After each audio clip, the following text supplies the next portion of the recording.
Chapter 4 गति। मैं आपका परिचय अपने बहुत अच्छे मित्र से कराना चाहूंगा। यह मित्र Beyonce, Jeff Bezos, Serena Williams, Indira Nooyi, LeBron James, Meryl Streep और हर अन्य बेहद सफल व्यक्ति के करीब है और यह आपके जीवन पर इतना प्रभाव डालेगा जितना कोई दूसरा नहीं डाल सकता। मैं आपका परिचय मो या बिग मो से कराना चाहूंगा, जैसा मैं उसे प्यार से कहता हूं। इसमें कोई शक नहीं है कि बिग मो सफलता की सबसे शक्तिशाली और रहस्यमय शक्तियों में से एक है। आप उसे देख नहीं सकते, महसूस नहीं कर सकते, लेकिन आप जान जाते हैं कि यह कब आपके पास है। आप यह भरोसा नहीं कर सकते कि बिग मो हर बार आपके पास आ जाएगा, लेकिन जब यह आता है तो वाह, बिग मो आपको सफलता की ऊंचाइयों पर स्थापित कर सकता है। और एक बार जब बिग मो आपके साथ होता है तो कोई भी किसी तरीके से आपकी बराबरी नहीं कर सकता। मैं इस अध्याय के बारे में रोमांचित हूं। जब आप आगे रेखांकित विचारों पर अमल करेंगे तो आपको उससे 1000 गुना या शायद उससे भी ज्यादा बड़ा पुरस्कार मिलेगा जो आपने इस पुस्तक के लिए चुकाया है। ये विचार बहुत बड़े हैं। बिग मो की शक्ति का दोहन करना। अगर आपको अपनी हाई स्कूल की फिजिक्स की क्लास याद है तो आपको न्यूटन का पहला नियम भी याद होगा, जिसे निष्क्रियता के नियम के रूप में भी जाना जाता है। निष्क्रिय अवस्था वाली वस्तुएं निष्क्रिय ही बनी रहती हैं जब तक कि कोई बाहरी शक्ति उन पर काम नहीं करे। गतिमान वस्तुएं गति में बनी रहती हैं जब तक कि कोई बाहरी शक्ति उनकी गति को रोक न दे। दूसरी तरह से कहें तो सोफा तोड़ने वालों में आगे भी सोफा तोड़ते रहने की प्रवृत्ति होती है। दूसरी ओर सफल लोग जो सफल लय में आ जाते हैं लगातार अपने शरीर को कष्ट देते रहते हैं और अंत में ज्यादा हासिल करते हैं। गति बनाना आसान नहीं है, लेकिन जब आप एक बार यह कर लेते हैं तो फिर आगे जो होता है वह देखने लायक है। क्या आपको याद है जब आप बचपन में मैरी गो राउंड झूले पर खेला करते थे? आपके मित्रों का एक समूह इकट्ठे चढ़ जाता था, इसे वजन से झुकाता था और फिर चिल्लाता था जब आप गोल झूले को हिलाने के लिए जोर लगाते थे। स्थिर झूले को चलाने की प्रक्रिया शुरू में बहुत धीमी होती है। पहला कदम हमेशा सबसे मुश्किल होता था, इसे स्थिर अवस्था से गतिशील अवस्था में ले जाना। आपको धकाना और खींचना होता था, दर्द भरी आवाजें और मुद्राएं बनानी होती थी तथा इस प्रयास में अपने पूरे शरीर की शक्ति लगानी होती थी। 1 कदम, 2 कदम, 3 कदम, ऐसा लगता था मानो आपकी कोशिश से कोई फायदा नहीं हो रहा। फिर लंबे और मेहनत भरे प्रयास के बाद आखिरकार आप इसे थोड़ा गतिशील कर देते थे और इसके साथ दौड़ने लगते थे।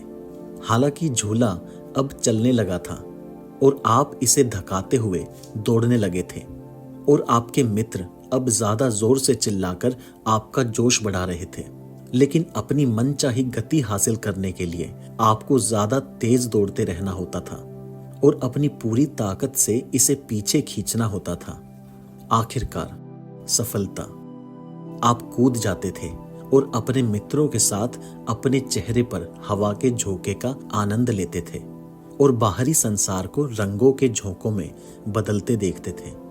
कुछ समय के बाद जब झूला धीमे होने लगता तो आप कूद जाते और 1 मिनट के लिए इसके साथ दौड़ते थे ताकि इसकी गति दोबारा से बढ़ जाए, या आप बस इसे 2 अच्छे धक्के दे सकते थे और फिर इस पर कूदकर चढ़ सकते थे। एक बार जब झूला अच्छी तेज गति में घूमने लगता तो फिर गति हावी हो गई और इसे चलाए रखना आसान। आपके जीवन में परिवर्तन करना भी ऐसा ही होता है। आप एक बार में एक छोटे कदम, एक गतिविधि से प्रक्रिया शुरू करते हैं। शुरुआत में प्रगति धीमी होती है, लेकिन जब नई आदत शुरू हो जाती है तो कुछ समय बाद बिग मो पार्टी में शामिल हो जाता है। इसके बाद आपकी सफलता और परिणाम तेजी से चक्रवृद्धि होते हैं। जब कोई रॉकेट शिप उड़ान भरता है तब भी यही होता है। स्पेस शटल अपनी उड़ान के पहले कुछ मिनटों में इतना ज्यादा ईंधन खाती है जितना बाकी की यात्रा में नहीं खाती। ऐसा क्यों? क्योंकि इसे गुरुत्वाकर्षण की शक्ति से आजाद होना होता है। जब यह ऐसा कर लेती है तो इसके बाद यह अंतरिक्ष में आराम से यात्रा कर सकती है। मुश्किल हिस्सा, जमीन से ऊपर उठना। आपके पुराने तौर तरीके और आपकी पुरानी कंडीशनिंग झूले की निष्क्रियता या गुरुत्वाकर्षण की शक्ति के जैसी है। हर चीज निष्क्रिय बने रहना चाहती है। आपको निष्क्रियता को तोड़ने और नया काम शुरू करने के लिए बहुत सी ऊर्जा की जरूरत होगी। लेकिन एक बार जब आपको गति मिल जाती है तो आपको रोकना मुश्किल होगा, लगभग असंभव होगा। हालांकि अब आप काफी कम कोशिशों में काफी ज्यादा परिणाम हासिल कर रहे हैं। कभी सोचा है कि सफल लोगों में ज्यादा सफल बनने की प्रवृत्ति क्यों होती है? अमीर ज्यादा अमीर क्यों बनते हैं? खुश लोग ज्यादा खुश क्यों बनते हैं? खुशकिस्मत लोग ज्यादा खुशकिस्मत क्यों बनते हैं? उनके पास मोह है। जब यह आपके पास होता है तो आपकी लॉटरी लग जाती है। लेकिन बिग मोह समीकरण के दोनों हिस्सों पर काम करता है। यह आपके पक्ष में भी काम कर सकता है और विपक्ष में भी काम कर सकता है। क्योंकि संचयी परिणाम का सिद्धांत हमेशा काम कर रहा है, इसलिए अगर नकारात्मक आदतों को नहीं रोका जाए तो वे गति पकड़ सकती हैं और दुर्भाग्यशाली परिस्थितियों तथा परिणामों की तीव्र गिरावट उत्पन्न कर सकती हैं। अध्याय 1 में हमारे मित्र ब्रैड का अनुभव यही था। कुछ छोटी छोटी बुरी आदतों से उसका वजन 33 पाउंड बढ़ गया था और उसे नौकरी व वैवाहिक जीवन में भी तनाव झेलना पड़ा। यह सब उस नकारात्मक गति के कारण हुआ जो उन आदतों की बदौलत उत्पन्न हुई थी। निष्क्रियता का नियम कहता है कि निष्क्रिय वस्तुओं में निष्क्रिय बने रहने की प्रवृत्ति होती है। कंपाउंड इफेक्ट का सिद्धांत आपके खिलाफ काम कर रहा है।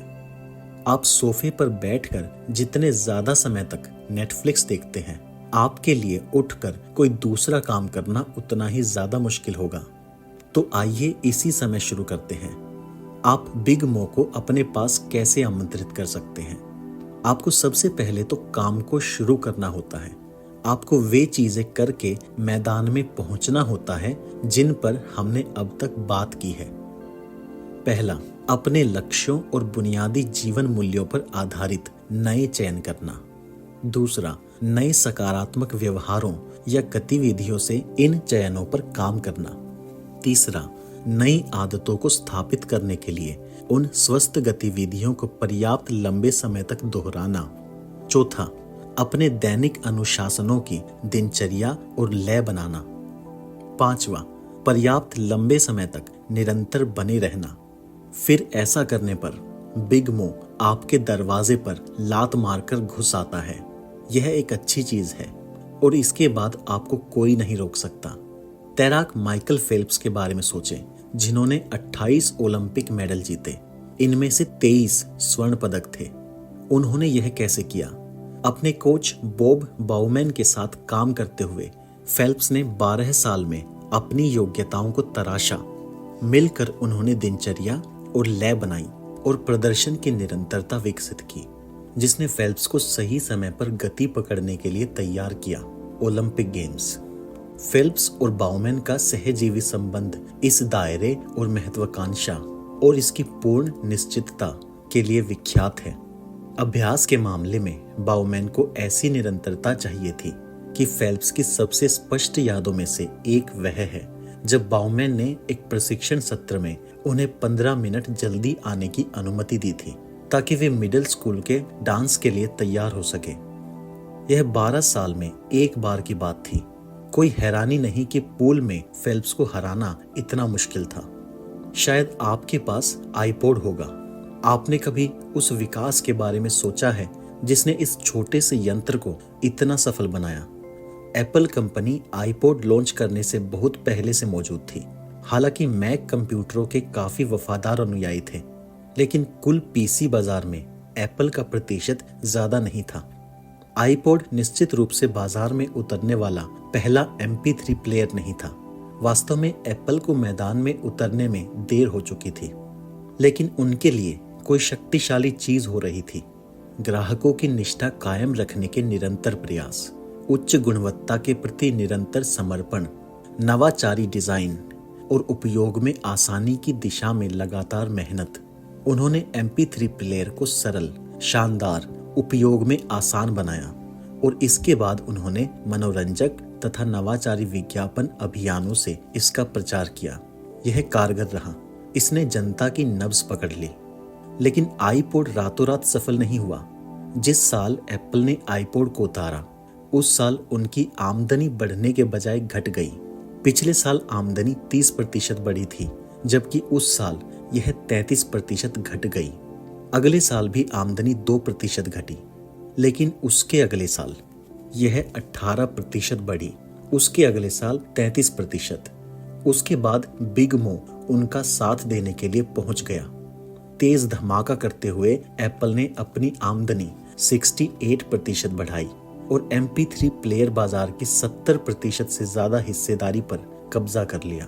जैसा आप जानते हैं, इसके बाद से बिग मो उनके स्मार्टफोन आईफोन के साथ बाजार पर वर्चस्व जमाने में उनकी मदद कर रहा है और डिजिटल म्यूजिक डिस्ट्रीब्यूशन में भी iTunes के साथ। बिग मो यानी गति ने ही उन्हें पर्सनल कंप्यूटर के उनके मूल बाजार में भी विकास की दूसरी पारी दी। जब बिग मो उनके साथ है तो मुझे हैरानी नहीं होगी अगर वे दूसरे बाजारों में भी विस्तार करते नजर आए। गूगल कुछ समय तक छोटा और संघर्ष करता सर्च इंजन था। आज अपने खंड में इसकी 90% से ज्यादा हिस्सेदारी है। वीडियो शेयर करने वाली वेबसाइट यूट्यूब फरवरी 2005 में बनी और उसी साल नवंबर में आधिकारिक रूप से शुरू हुई। लेकिन जब तक उन्होंने लेजी संडे डिजिटल शॉर्ट को पेश नहीं किया, जो मूलतः सैटरडे नाइट लाइव पर प्रसारित हुआ था, तब तक लोग इसे खोजने के लिए बड़ी तादाद में यूट्यूब पर नहीं गए। वह यूट्यूब वीडियो क्लिप वायरल हो गई और इसे 5 मिलियन बार देखा गया और इसके बाद NBC ने इसे हटाने को कहा। क्लिप तो हट गई, लेकिन यूट्यूब के साथ बिग मो आ गया। इसके बाद तो उन्हें पकड़ने का कोई तरीका ही नहीं था। आखिर उनके पास बिग मो था। आज यूट्यूब दूसरी सबसे लोकप्रिय सोशल मीडिया वेबसाइट है और सारे मोबाइल इंटरनेट ट्रैफिक के 1/3 से अधिक 37% के लिए अकेला जिम्मेदार है। गूगल ने यूट्यूब के 2 युवा संस्थापकों से संपर्क किया और उनकी कंपनी के साथ उनके मो को खरीदने के लिए उन्हें $1.65 अरब दिए। माइकल फेल्प्स, एप्पल, गूगल और यूट्यूब में क्या समानता है? गति के आने से पहले भी वे वही चीजें कर रहे थे और इसके बाद भी वे वही चीजें करते रहे। उनकी आदतें, अनुशासन, दिनचर्या और निरंतरता ही वे कुंजियां थीं जिनसे गति का ताला खुला। जब बिग मो उनकी पार्टी में शामिल हो गया तो इसके बाद उन्हें रोकना संभव नहीं था। दिनचर्या की शक्ति। हमारे कुछ सबसे अच्छे इरादे इसलिए असफल हो जाते हैं क्योंकि हमारे पास क्रियान्वयन का कोई सिस्टम नहीं होता। कोई भी सच्चा और सकारात्मक परिवर्तन तभी हो सकता है जब आप अपने नए नजरियों और व्यवहारों को अपनी मासिक, साप्ताहिक और दैनिक दिनचर्याओं में शामिल करें। दिनचर्या का मतलब है कोई ऐसी चीज जिसे आप हर दिन बिना रुके करते हैं, ताकि अंततः आप इसे चेतन सोच विचार के बिना करने लगे। जिस तरह आप ब्रश करते हैं या सीट बेल्ट लगाते हैं। आदतों वाले खंड में हमने जैसा जिक्र किया था, अगर आप देखते हैं कि आप किसी क्षेत्र में किसी चीज को सफलतापूर्वक कर रहे हैं, तो गौर से देखने पर आपको पता चलेगा कि वह चीज संभवतः आपकी दिनचर्या का हिस्सा है। ये दिनचर्याएं हमारे कार्य को स्वचालित और प्रभावी बनाकर जीवन के तनाव को कम करती हैं। नए लक्ष्यों तक पहुंचने और नई आदतें डालने के लिए यह जरूरी है कि आप अपने लक्ष्य तक पहुंचने में सहायक नई दिनचर्याएं बनाएं। इसके बिना काम नहीं चलेगा। चुनौती जितनी ज्यादा बड़ी होती है, हमारी दिनचर्या को उतना ही कठोर होना पड़ता है। कभी सोचा है कि मिलिट्री बूट कैंप इतने मुश्किल क्यों होते हैं, जहां तुलनात्मक रूप से छोटे काम बेहद महत्वपूर्ण बन जाते हैं, जैसे बिस्तर जमाना, अपने जूते चमकाना या अटेंशन में खड़े होना। युद्ध में जाने वाले सैनिकों को तैयार करने के लिए दिनचर्याएं बनाना सबसे प्रभावी तरीका है, ताकि वे सैनिक बेहद दबाव में भी कार्यकुशल, उत्पादक और विश्वसनीय प्रदर्शन कर सकें। बुनियादी प्रशिक्षण के दौरान स्थापित की गई ये दिनचर्याएं आसान दिखती हैं, लेकिन इतनी सटीक होती हैं कि नरम, भयभीत और लापरवाह किशोर अंततः छरहरे, आत्मविश्वासी, लक्ष्य संचालित सैनिक बन जाते हैं, वह भी सिर्फ 8 से 12 सप्ताह में। उनकी दिनचर्याओं की रिहर्सल इतनी अच्छी तरह कराई जाती है कि ये युवा सैनिक युद्ध के कोलाहल में भी सटीकता से, सहज बोध से काम कर सकते हैं। प्रशिक्षण और अभ्यास का यह गहरा स्तर सैनिकों को उनके कर्तव्य के लिए तैयार करता है, आसन्न मृत्यु के जोखिम के बावजूद। हो सकता है आपका जीवन इतना मुश्किल या खतरनाक ना हो, लेकिन जब तक आप अपने शेड्यूल में उचित दिनचर्याएं नहीं बनाएंगे, तब तक आपके लिए जीवन का परिणाम अनियंत्रित और अनावश्यक रूप से मुश्किल हो सकता है। अनुमान लगाने योग्य दैनिक अनुशासनों की दिनचर्या बना लें, क्योंकि इसी से आप जीवन के युद्ध में विजय हासिल करने के लिए तैयार होते हैं। गोल्फ खिलाड़ी जैक निकोलस ने शॉट से पहले की दिनचर्या बनाई थी। वे दरअसल अपनी प्रिय शॉट दिनचर्या के लिए मशहूर थे। वे हर शॉट मारने से पहले हमेशा एक तरह का डांस करते थे, मानसिक और शारीरिक कदमों की स्वचालित श्रृंखला, जिससे वे पूरी तरह एकाग्र हो जाते थे और शॉट मारने के लिए तैयार हो जाते थे। जैक गेंद के पीछे से शुरू करते थे और फिर गेंद तथा लक्ष्य के बीच 1-2 जगह चुन लेते थे। जब वे चलकर गेंद के पास जाते थे तो वे पहली चीज यह करते थे कि अपने क्लब के मुंह को अपनी मध्यवर्ती लक्ष्य की सीध में ले आते थे। वे अपने पैरों को तब तक सही जगह पर नहीं जमाते थे जब तक उन्हें यह विश्वास नहीं हो जाए कि उनके क्लब का मुंह सही दिशा में है। फिर वे अपने पैरों को सही तरीके से जमाते। वहां से वे अपने क्लब को हिलाते और अपने लक्ष्य को देखते, फिर अपने मध्यवर्ती लक्ष्य को देखते थे और फिर वे गोल्फ क्लब को देखते। वे इस पूरी प्रक्रिया को दोहराते थे, तभी और केवल तभी वे गेंद को मारते। एक महत्वपूर्ण प्रतिस्पर्धा में एक मनोवैज्ञानिक ने निकोलस की टाइमिंग का हिसाब रखा। जिस पल वे अपने बैग से क्लब बाहर निकालते, उसके बाद गेंद मारने में उन्हें हर बार कितना समय लगा। आपको पता है क्या हुआ? हर शॉट में पहले टी से 18वें ग्रीन तक जैक की दिनचर्या की टाइमिंग में कभी 1 सेकंड से ज्यादा का अंतर नहीं हुआ। यह आश्चर्यजनक है। उसी मनोवैज्ञानिक ने 1996 मास्टर्स के दौरान ग्रेग नॉर्मन की टाइमिंग का हिसाब रखा, जिसमें वे दुर्भाग्य से हार गए। देखिए, चक्र के आगे बढ़ने के साथ साथ उनकी शॉट से पहले की दिनचर्या में लगने वाला समय कम होने लगा।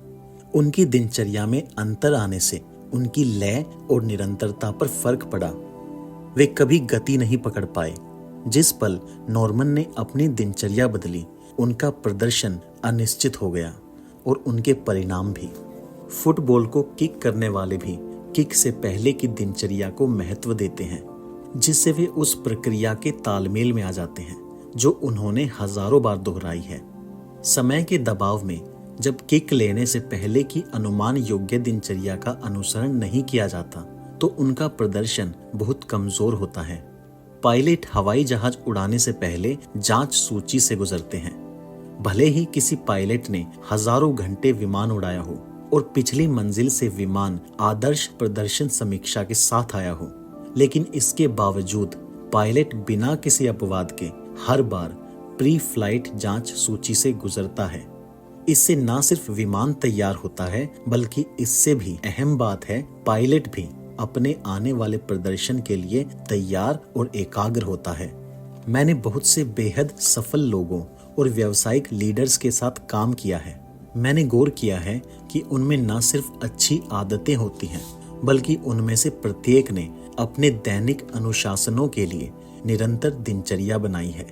यह एकमात्र तरीका है जिससे हम में से कोई भविष्य सूचक ढंग से अपने व्यवहार को नियंत्रित कर सकता है। इससे बचने का कोई उपाय नहीं। अच्छी आदतों और अनुशासनों के आधार पर बनी दिनचर्या सबसे सफल लोगों को बाकी लोगों से अलग करती है। दिनचर्या बेहद शक्तिशाली होती है। लाभकारी और प्रभावी दिनचर्या बनाने के लिए आपको सबसे पहले तो यह निर्णय लेना होगा कि आप किन व्यवहारों और आदतों पर अमल करना चाहते हैं। एक पल का समय लेकर अध्याय 3 से अपने लक्ष्यों की समीक्षा करें। साथ ही उन व्यवहारों पर भी नजर डालें जिन्हें आप जोड़ना या घटाना चाहते हैं। अब जैक निकोलस बनने की आपकी बारी है और आपको अपने शॉट से पहले की सर्वश्रेष्ठ दिनचर्या का अनुमान लगाना है। इस बारे में संकल्पवान बने कि इसमें कौन से घटक होंगे। मान ले कि आपने सुबह की दिनचर्या तय कर ली है। अब मैं चाहता हूं कि आगामी निर्णय तक आप इसे कांसे की मूर्ति की तरह ठोस और स्थिर बना लें। आप सुबह सोकर उठते हैं, आप इसे करते हैं, कोई बहस नहीं। अगर कोई व्यक्ति या कोई चीज बाधा डालती है तो आप दोबारा शुरू करते हैं ताकि आप आने वाले प्रदर्शन की सही नींव रख सकें। अपने दिन के दोनों सिरों की दिनचर्याएं बनाएं। विश्व स्तरीय प्रयासों की कुंजी यह है कि आप अपने प्रदर्शन को विश्व स्तरीय दिनचर्याओं के आसपास बनाएं। आपके कामकाजी दिन के बीच में आपके सामने क्या आएगा, यह भविष्यवाणी करना या नियंत्रण करना मुश्किल है, यहाँ तक कि निरर्थक भी है। लेकिन आप लगभग हमेशा इस बात को नियंत्रित कर सकते हैं कि आपका दिन कैसे शुरू और खत्म होगा। मेरे पास दोनों समय की दिनचर्याएं हैं, सुबह की भी और रात की भी। मैं इन दोनों के पहलू आपको बताऊंगा ताकि आपको विचार मिल जाए और आप अपने नए व्यवहारों को अनुशासित दिनचर्याओं में ढालने की शक्ति व महत्व को ज्यादा अच्छी तरह से समझ सके। मैंने सबसे पहले तो अपने लक्ष्यों को दिमाग में रखा और इसके बाद मैंने अपने व्यवहार और दिनचर्याओं को उसी अनुरूप ढाला। जब मैं बताता हूं कि मेरे लिए क्या कारगर है तो आपको शायद समझ आ जाएगा कि आपको कौन सी रणनीतियां आजमानी चाहिए। उठें और चमकें। मेरी प्रातःकालीन दिनचर्या जैक निकोलस की शॉट से पहले की तैयारी जैसी है। यह मुझे पूरे दिन के लिए तैयार करती है। चूंकि यह हर सुबह होती है, इसलिए इस बारे में मैं कोई सवाल नहीं करता, बहाने नहीं बनाता और मुझे इस बारे में सोचना भी नहीं पड़ता। मेरा आईफोन अलार्म सुबह 5 बजे बजता है और मैं स्नूज बटन दबाता हूं। मैं जानता हूं कि इसके बाद मेरे पास 8 मिनट हैं। उन 8 मिनटों में मैं 3 चीजें करता हूं। सबसे पहले तो मैं उस हर चीज के बारे में सोचता हूं जिसके लिए मैं कृतज्ञ हूं। मैं अपने मन को प्रचुरता के सामंजस्य में लाता हूं। आपके पास जो पहले से है, जब आप उसके प्रति कृतज्ञता की भावना से अपना दिन शुरू करते हैं तो आप पर संसार की दृष्टि, क्रिया और प्रतिक्रिया बदल जाती है। मैं जो दूसरी चीज करता हूं वह आपको थोड़ी अजीब लग सकती है। मैं किसी को प्रेम भेजता हूं। प्रेम पाने का तरीका प्रेम देना है और मैं जो एक चीज ज्यादा चाहता हूं वह है प्रेम। मैं एक व्यक्ति के बारे में सोचकर प्रेम भेजता हूं। वह कोई भी हो सकता है, कोई मित्र, रिश्तेदार, सहकर्मी या सुपर बाजार में मिला कोई व्यक्ति। इससे कोई फर्क नहीं पड़ता। और फिर मैं उसके प्रति सारी अच्छाई की कल्पना करके उसे प्रेम भेजता हूं। कुछ लोग इसे आशीर्वाद, दुआ या प्रार्थना कहेंगे। मैं इसे मानसिक प्रेम पत्र कहता हूं। तीसरी चीज, मैं अपने नंबर 1 लक्ष्य के बारे में सोचता हूं और तय करता हूं कि मैं उस दिन इसके ज्यादा करीब पहुंचने के लिए कौन सी 3 चीजें करूंगा। मिसाल के तौर पर यह लिखते वक्त मेरा नंबर 1 लक्ष्य है अपने वैवाहिक जीवन में प्रेम और अंतरंगता को गहन करना। हर सुबह मैं 3 चीजों की योजना बनाता हूं जिनसे मेरी पत्नी यह महसूस करे कि मैं उससे प्रेम करता हूं और उसका सम्मान करता हूं। जब मैं उठता हूं तो मैं कॉफी बनने के लिए रख देता हूं और इसके बनते वक्त मैं लगभग 10 मिनट तक शारीरिक स्ट्रेचिंग करता हूं। इसे मैंने डॉक्टर ओज से सीखा है। अगर आपने जीवन भर वजन उठाए हैं जैसे मैंने उठाए हैं तो आपका शरीर अकड़ जाता है। मुझे एहसास हुआ कि अगर मैं अपने जीवन में ज्यादा स्ट्रेचिंग को शामिल करना चाहता हूं तो इसका एकमात्र तरीका यह है कि मैं इसे अपनी दिनचर्या का हिस्सा बना लूं। मुझे यह तय करना था कि मैं इसे अपने शेड्यूल में कहाँ रख सकता हूँ, और कॉफी बनने वाला समय भी किसी दूसरे समय जितना ही अच्छा है। एक बार जब मैं स्ट्रेचिंग पूरी कर लेता हूँ और अपनी कॉफी का कप उठा लेता हूँ, तो फिर मैं अपनी प्रिय कुर्सी पर बैठकर डैरेन डेली को देखता हूँ। इसके बाद मैं अपने आईफोन में 30 मिनट का अलार्म लगाता हूँ और इस दौरान कोई सकारात्मक या ज्ञानवर्धक चीज पढ़ता हूँ। जब अलार्म बजता है तो मैं अपना सबसे महत्वपूर्ण प्रोजेक्ट लेता हूँ और उस पर 90 मिनट तक पूरी एकाग्रता के साथ काम करता हूँ। गौर करें कि मैंने अब तक ईमेल नहीं खोला है। फिर हर सुबह 7 बजे मेरा कैलिब्रेशन अपॉइंटमेंट होता है। यह मेरे कैलेंडर में हर दिन होता है, जहां मैं अपने दिन को सही दिशा में ढालने के लिए 15 मिनट का समय लेता हूं। यहां मैं अपने 3 सबसे महत्वपूर्ण 1 वर्षीय और 5 वर्षीय लक्ष्यों को देखता हूं। उस तिमाही के मुख्य लक्ष्यों पर नजर डालता हूं और उस सप्ताह या महीने के अपने शीर्ष लक्ष्य का अवलोकन करता हूं। फिर कैलिब्रेशन अपॉइंटमेंट का सबसे महत्वपूर्ण हिस्सा आता है।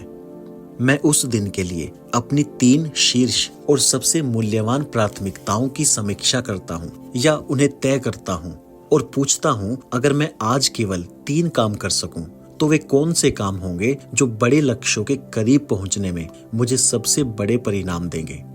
तब और केवल तभी मैं ईमेल खोलता हूँ और अपनी बाकी टीम को काम सौंपता हूँ ताकि उनका दिन शुरू हो जाए। फिर मैं जल्दी से अपना ईमेल बंद करता हूं और अपनी सबसे मूल्यवान प्राथमिकताओं पर काम करने लगता हूं। इसके बाद का दिन लाखों अलग अलग आकार ले सकता है, लेकिन जब तक मैं अपनी सुबह की दिनचर्या पूरी कर लेता हूं, तब तक ज्यादातर मुख्य विषय निपट जाते हैं जिनका अभ्यास करने की मुझे जरूरत है। इससे मैं ज्यादा ऊंचे स्तर पर प्रदर्शन करने के लिए तैयार हो जाता हूं। यह तब नहीं होता अगर मैं हर दिन को अलग अलग तरीके से शुरू करता या इससे भी बदतर बुरी आदतों के समूह के साथ शुरू करता। मीठे सपने। शाम को मैं हिसाब मिलाना पसंद करता हूं। यह एक ऐसी चीज है जो मैंने जवानी में वेटर का काम करते समय सीखी थी। हमारे घर जाने से पहले हमें हिसाब मिलाना पड़ता था, यानी अपनी सारी रसीदें, क्रेडिट कार्ड स्लिप और नकदी जमा करनी होती थी। हर चीज सही होनी चाहिए थी, वरना बड़ी मुश्किल होती थी। अपने दिन के प्रदर्शन का हिसाब मिलाना महत्वपूर्ण है। उस दिन की आपने जो योजना बनाई थी उसकी तुलना में यह कैसा रहा? क्या इसका कोई हिस्सा बचा है जिसे आपको कल की योजना में शामिल करने की जरूरत है? आज जो हुआ उसके आधार पर क्या कल कोई और चीज जोड़ने की जरूरत है? अब क्या महत्वपूर्ण नहीं है और उसे हटा देना चाहिए?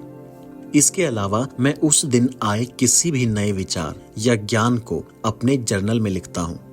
इस तरह मेरे पास अविश्वसनीय विचारों, जानकारियों और रणनीतियों के 40 से ज्यादा जर्नल इकट्ठे हो चुके हैं। अंत में सोने जाने से पहले मैं किसी प्रेरक पुस्तक के कम से कम 10 पेज पढ़ना पसंद करता हूँ। मैं जानता हूँ कि सोने से पहले मैं जिस आखिरी जानकारी को ग्रहण करता हूँ, मस्तिष्क उसकी प्रोसेसिंग करता रहता है। इसलिए मैं चाहता हूं कि मेरा ध्यान किसी सृजनात्मक चीज पर केंद्रित रहे जो मेरे लक्ष्यों और महत्वाकांक्षाओं की दिशा में प्रगति करने में मदद करे। पूरे दिन भले ही नरक के द्वार खुल जाएं, लेकिन चूंकि मैं इसके दोनों सिरों को नियंत्रित करता हूं, इसलिए मैं जानता हूं कि मेरी शुरुआत और अंत मजबूत होगा। इसे हिला दें। बीच बीच में मैं अपनी दिनचर्या में बाधा डालना पसंद करता हूँ। इसके बिना जीवन नीरस हो जाएगा और मैं स्थिर हो जाऊंगा। वजन उठाने का वर्कआउट इसका आदर्श उदाहरण है। जब मैं हर सप्ताह एक ही तरह की गतिविधियों से एक ही समय पर व्यायाम करता हूँ, तो कुछ समय के बाद मेरा शरीर चक्रवर्ती परिणाम दिखाना छोड़ देता है।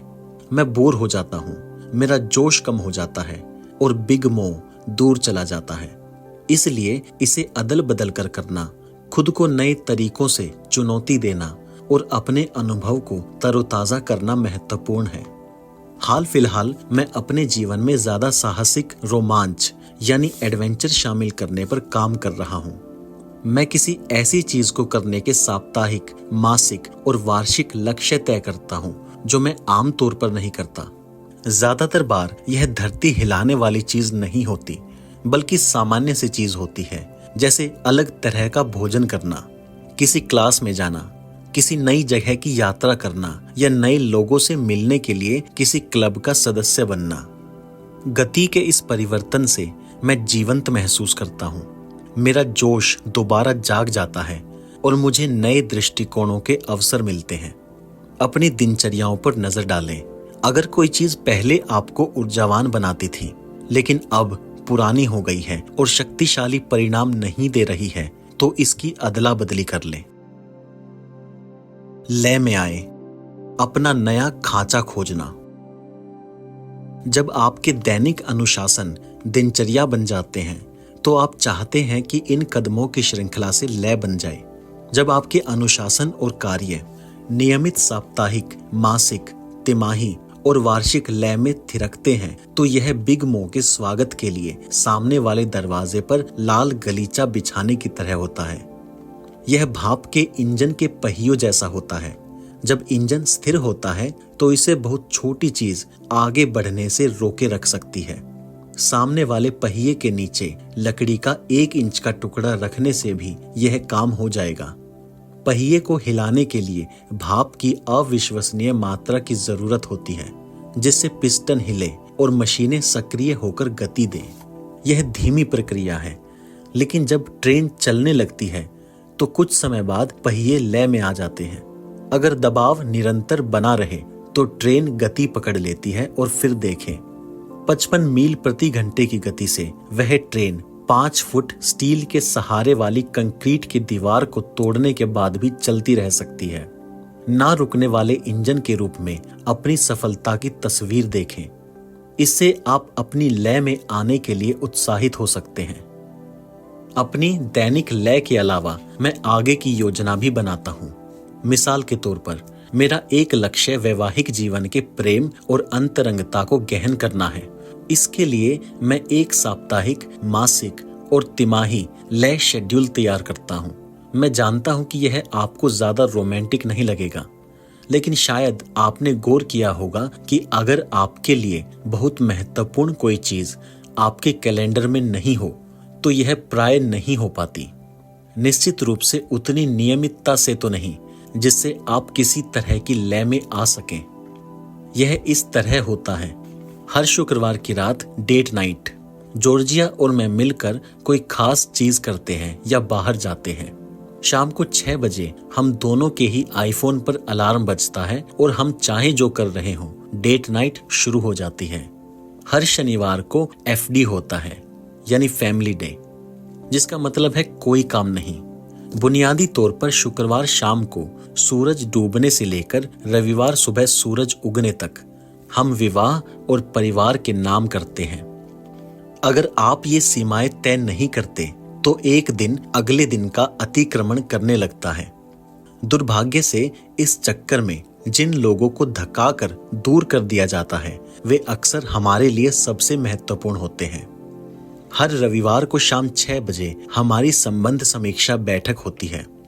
यह अभ्यास मैंने संबंध विशेषज्ञ लिंडा और रिचर्ड आयर से सीखा है।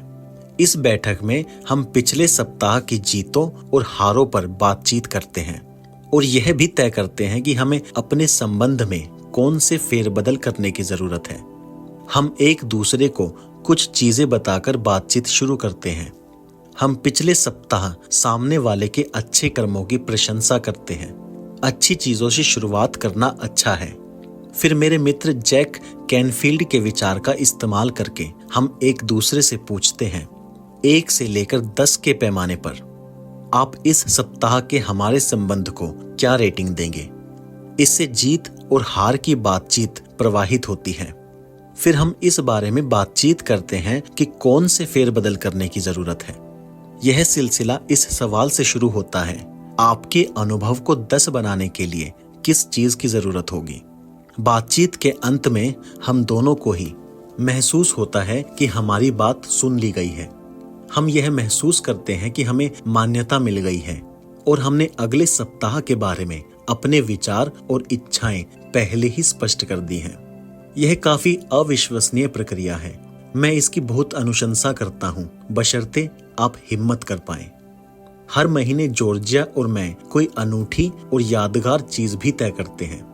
जिम रोहन ने मुझे सिखाया था कि जीवन और कुछ नहीं, अनुभवों का संग्रह है। हमारा लक्ष्य अच्छे अनुभवों की संख्या और गहनता को बढ़ाना होना चाहिए। महीने में एक बार हम कोई ऐसी चीज करने की कोशिश करते हैं जिससे कोई बहुत यादगार अनुभव बने। यह पहाड़ों की सैर, एडवेंचर हाइक, किसी नए शानदार रेस्टोरेंट में जाना या खाड़ी में नाव चलाना हो सकता है। जो भी हो, बस यह सामान्य से अलग होना चाहिए, जिसका अनुभव बहुत अच्छा हो और जिसकी अमिट याद हो। हर 3 महीने में हम 2-3 दिन की यात्रा की योजना बनाते हैं। मैं अपने सभी लक्ष्यों और जीवन पैटर्न की तिमाही समीक्षा करना पसंद करता हूँ। यह गहरी जांच करने के लिए बेहतरीन समय होता है कि हमारे संबंध कितने अच्छे चल रहे हैं। फिर हमारी खास यात्रा वैकेशन होती है, साथ ही हमारी छुट्टी मनाने की परिपाटी, नव वर्ष की हाइक और लक्ष्य तय करने की परंपरा। आप देख सकते हैं कि जब इस सब को शेड्यूल में शामिल किया जाता है तो आपको इस बारे में सोचने की जरूरत नहीं होती कि आपको क्या करना है। हर चीज स्वाभाविक रूप से होती है। हमने एक लय बना ली है जो हमें गति देती है। अपनी लय को रजिस्टर में लिखना। मैं आपको एक ऐसी चीज बताना चाहता हूं जिसे मैंने खुद के लिए बनाया है, जिससे मुझे किसी नए व्यवहार की लय की निगरानी करने में मदद मिलती है। मैं इसे अपना रिदम रजिस्टर कहता हूं और मैं सोचता हूं कि यह आपके लिए भी बहुत उपयोगी होगा। इस पुस्तक में मैं आपको निगरानी के महत्व के बारे में पहले ही बता चुका हूं, जो आपको याद होगा। अगर आप ज्यादा पानी पीना चाहते हैं, हर दिन ज्यादा कदम चलना चाहते हैं या ज्यादा प्रेम से अपने जीवन साथी को श्रेय देना चाहते हैं, चाहे आपको अपने लक्ष्य की दिशा में बढ़ने के लिए किसी भी तय व्यवहार पर काम करना हो, आपको यह निगरानी करनी चाहिए कि आप लय स्थापित कर रहे हैं या नहीं। आप thecompoundiffect.com/resource पर साप्ताहिक रिदम रजिस्टर की प्रति डाउनलोड कर सकते हैं। जीवन की लय। जब लोग सकारात्मक दिशा में नया प्रयास करते हैं तो वे शुरुआत में लगभग हमेशा उसकी अति कर देते हैं।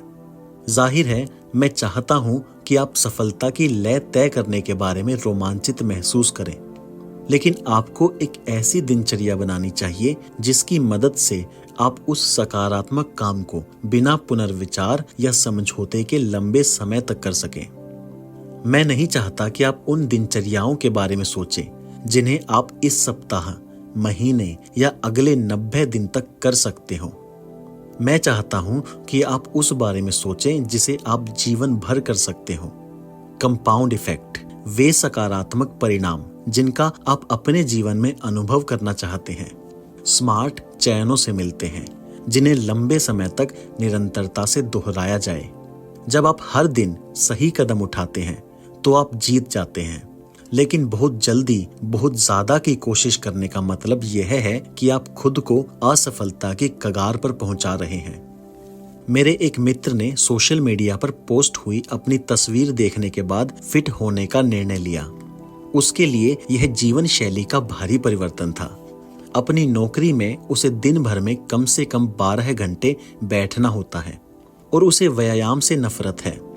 उसने स्पष्ट किया कि पहले वह कुछ बर्तनों का इस्तेमाल करने से बचता था या उन फाइलों को उठाने से कतराता था अगर इस काम के लिए उसे झुकना या उकड़ू बैठना होता था। शारीरिक गतिविधि से उसे इतना कष्ट होता था। इसके बावजूद उसने फिट होने का संकल्प लिया। उसने ताबड़तोड़ एक जिम की सदस्यता ले ली, एक पर्सनल ट्रेनर नियुक्त किया और एक दिन में 2 घंटे वर्कआउट करने लगा, सप्ताह में 5 दिन। मैंने कहा, रिचर्ड, तुम गलती कर रहे हो। तुम इस समर्पण को कायम नहीं रख पाओगे और अंततः इसे करना छोड़ दोगे। तुम असफलता को आमंत्रित कर रहे हो। उसने मुझे आश्वस्त किया कि अब वह हमेशा हमेशा के लिए बदल गया है। यहाँ तक कि उसके प्रशिक्षक ने भी इसी गहरे दबाव की तरफदारी की। रिचर्ड ने कहा, मैं समर्पित हूँ, मैं अपने एप्स देखना चाहता हूँ। मैंने उससे पूछा, रिचर्ड, तुम्हारा असली लक्ष्य क्या है? मैं जानता था कि वह मेंस फिटनेस मैगजीन के कवर पर अपनी फोटो नहीं देखना चाहता। मैं छरहरा होना चाहता हूँ, मैं स्वस्थ होना चाहता हूँ, उसने कहा। मैंने पूछा क्यों? उसने जवाब दिया, मैं स्फूर्ति चाहता हूँ। मैं इस संसार में इतने लंबे समय तक रहना चाहता हूँ कि अपने बच्चों के बच्चों को होते देख सकूं। ये उसकी असली प्रेरणाएं थी जो सही थी। रिचर्ड यह काम लंबे समय तक करना चाहता था। इसका मतलब था कि वह बिकिनी सीजन के लिए फिट नहीं होना चाहता था, बल्कि लंबे समय तक फिट रहना चाहता था। मैंने कहा, ठीक है, तुमने मुझे विश्वास दिला दिया, लेकिन फिर भी तुम इसकी अति कर रहे हो। आज से 2-3 महीने के बाद तुम यह कहोगे, आज मेरे पास वर्कआउट के लिए 2 घंटे का समय नहीं है, इसलिए मुझे लगता है कि मैं आज यह नहीं कर सकता। इसके बाद यह तुम्हारे साथ बार बार होने लगेगा। एक सप्ताह में 5 दिन का वर्कआउट घटकर 2 या 3 दिन का हो जाएगा और तुम्हारा उत्साह ठंडा पड़ने लगेगा। जल्द ही यह खत्म हो जाएगा। मैं जानता हूं कि तुम इस वक्त सचमुच उत्साहित हो, इसलिए चलो यह करते हैं। हाल फिलहाल तुम इसे सप्ताह में 5 दिन 2-2 घंटे करो। निष्क्रियता से सक्रियता में आने के लिए पहियों को घुमाने में बहुत सारी भाप की जरूरत होती है, लेकिन यह काम 2-3 महीने से ज्यादा मत करना। मैं चाहता हूं कि इसके बाद तुम इसका समय कम करके 1 घंटा या 1.25 घंटा कर दो। तुम तब भी सप्ताह में 5 दिन वर्कआउट कर सकते हो, लेकिन मेरी सलाह है कि तुम इसे भी घटाकर 4 दिन कर दो। यह दिनचर्या 2-3 महीने चलने देना। फिर मैं चाहता हूं कि तुम हर सप्ताह न्यूनतम 3 दिन तक हर दिन 1 घंटे का वर्कआउट करने का लक्ष्य रखो। अगर तुम अतिरिक्त ऊर्जावान महसूस करो तो 4 दिन कर लेना। मैं तुम्हें इसी योजना के हिसाब से वर्कआउट करने की सलाह देता हूं, क्योंकि अगर तुम कोई ऐसी चीज नहीं करते हो जिसे तुम कायम रख सको, तो कुछ समय के बाद तुम इसे करोगे ही नहीं। मुझे उसे यह समझाने में बहुत संघर्ष करना पड़ा, क्योंकि उस पल वह बहुत ज्यादा उत्साहित था। वह सोच रहा था कि जीवन भर अपनी नई दिनचर्या का पालन कर सकता है। जिस इंसान ने कभी वर्कआउट नहीं किया, उसके लिए सप्ताह में 5 दिन हर दिन 2 घंटे वर्कआउट शुरू करना शर्तिया अंधी गली है। आपको एक ऐसी योजना बनानी चाहिए जिस पर आप 5 सप्ताह या 5 महीने नहीं, बल्कि 50 वर्षों तक चल सकें।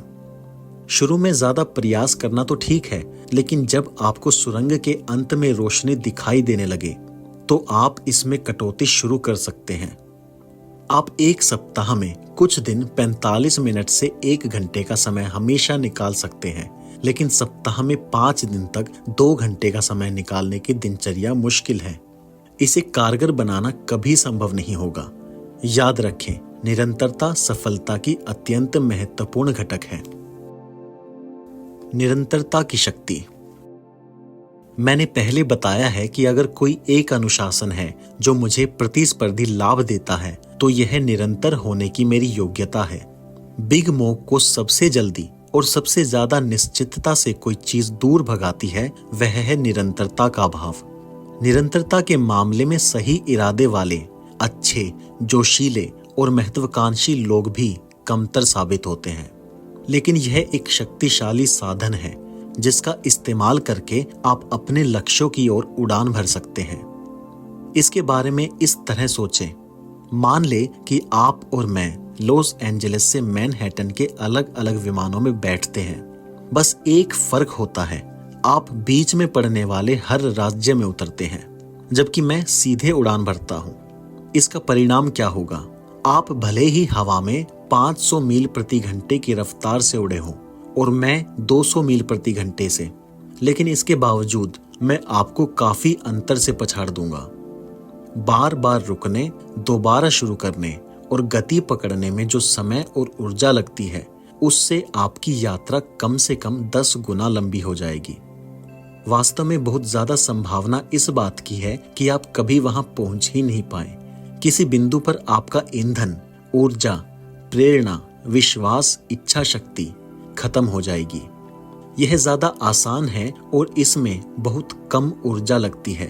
अगर आप एक बार उड़ान भरने के बाद पूरे रास्ते नियमित गति कायम रखें, भले ही आपकी गति बाकी लोगों से धीमे हो। Head pump. जब आप अपनी दिनचर्याओं और लय में कम सक्रिय होने के बारे में सोचें, तो अनिरंतरता की भारी लागत पर विचार करें।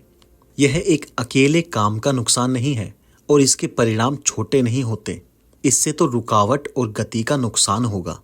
इससे आपकी पूरी प्रगति प्रभावित होगी। हैंडपंप के बारे में सोचें, जो जमीन के कुछ फुट नीचे से पाइप के जरिए पानी निकालता है। पानी को सतह पर लाने के लिए आपको हैंडल चलाना पड़ता है, जिससे पानी जमीन के ऊपर आकर नल से बाहर निकलता है। जब ज्यादातर लोग परिवर्तन का कोई नया प्रयास शुरू करते हैं, तो वे हैंडल को पकड़कर बहुत तेजी से हिलाने लगते हैं। जिस तरह रिचर्ड फिट होने के लिए बेताब था, उसी तरह वे भी रोमांचित और समर्पित होते हैं।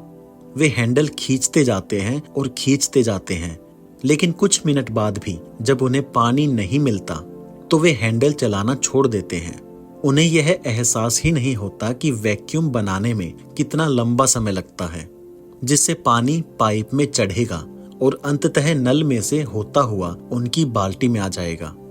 झूले, रॉकेट शिप या भाप के इंजन के निष्क्रियता से स्वतंत्र होने की तरह ही पानी निकालने में भी समय, भारी ऊर्जा और निरंतरता की जरूरत होती है। ज्यादातर लोग हार मान लेते हैं, लेकिन समझदार लोग हैंडपंप का हैंडल चलाते रहते हैं। जो लोग लगन से जुटे रहते हैं और हैंडल चलाते रहते हैं, उन्हें अंततः पानी की कुछ बूंदें दिखाई देंगी। तब बहुत से लोग कहेंगे, आप मजाक कर रहे हैं, इतने समय से हैंडल चला रहे हो और मिला क्या? पानी की कुछ बूंदें, इसे भूल जाओ। यह व्यंग्य बाण सुनकर कई लोग हार कर हाथ खड़े कर लेते हैं और कोशिश करना छोड़ देते हैं, लेकिन समझदार लोग फिर भी जुटे रहते हैं। और यहाँ पर जादू होता है।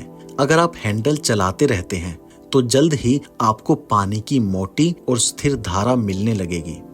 आप सफल हो गए। अब जब पानी प्रवाहित हो रहा है, तो आपको हैंडल को पहले जितनी ताकत से या जल्दी जल्दी चलाने की जरूरत नहीं है। दरअसल अब यह काम आसान हो जाता है।